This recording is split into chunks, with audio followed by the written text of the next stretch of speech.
हरिओम विठल। प्यारे गुरु भक्तों, संत नामदेव जी महाराज के गुरु ग्रंथ साहिब में संकलित अभंग वाणी के 23वें भाग पर आज हम चर्चा करने जा रहे हैं। वारकरी संप्रदाय के जनक संत नामदेव जी महाराज, जिन्होंने अपनी मातृभाषा मराठी के साथ साथ हिंदी में भी भक्ति भावना से प्रेरित काव्य रचना कर प्रेमा भक्ति के गीत गाए।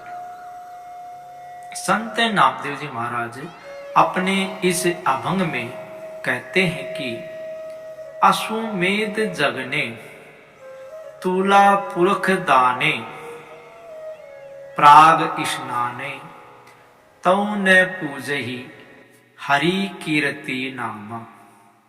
अपने राम ही भजरे मन आलसिया गया पिंड भरता बनारसी असी बसता मुख वेद चतुर पढ़ता सगल धर्म अछीता। गुरु ज्ञान इंद्री दृढ़ता सठ कर्म सहित रहता। शिव शक्ति संवादम मन छोड़ छोड़ सगल भेदम। सिमर सिमर गोविंदम भज नामा तरसी भव सिंधम। संत नामदेव जी महाराज कहते हैं कि यदि कोई मनुष्य अश्वमेध यज्ञ करे और अपने बराबर का तोल कर सोना चांदी आदि का दान करे, प्रयाग आदि तीर्थों पर स्नान करे, तब भी ये सब प्रभु के नाम की बराबरी नहीं कर सकते। इसलिए हे मेरे आलसी मन, तू केवल प्रभु के नाम का सुमिरन कर। प्रभु को पाने के लिए इधर उधर क्यों भटक। संत नामदेव जी महाराज कहते हैं कि यदि कोई मनुष्य गया आदि तीर्थों पर जाकर पितरों के निमित्त पिंड भराए, काशी के साथ बहती अस्सी नदी के तट पर बसता हो, मुख से चारों वेद मुझवानी पढ़ता हो, सब धर्म कर्म करता हो, गुरु की शिक्षा लेकर सब इंद्रियों को अपने वश में रखता हो, ब्राह्मण वाले सारे सठ कर्म भी करता हो, शिव पार्वती संवाद अर्थात रामायण आदि का पाठ करता हो।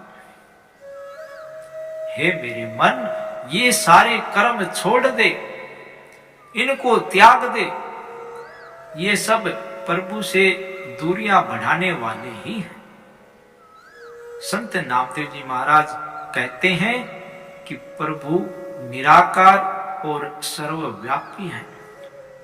किसी भी प्रकार के बाह्य आडंबरों और कर्म कांडों से प्रभु को प्राप्त नहीं किया जा सकता। ईश्वर को पाने के लिए केवल प्रेम और भक्ति ही आवश्यक है। संत नामदेव जी महाराज कहते हैं कि ईश्वर को मंदिर या मस्जिद में नहीं खोजना चाहिए, बल्कि उसे अपने हृदय में खोजना चाहिए। हे नामदेव, गोविंद का भजन कर, प्रभु के नाम का सुमिरन कर। प्रभु के नाम का सुमिरन से ही संसार समुद्र से पार हो, अर्थात यज्ञ, दान, तीर्थ, स्नान आदि कोई भी प्रभु के नाम सुमरण की बराबरी नहीं कर सकता। इसलिए मनुष्य को व्यर्थ के परपंच में ना पड़ते हुए प्रभु के नाम का सुमिरन करना चाहिए। हरिओम।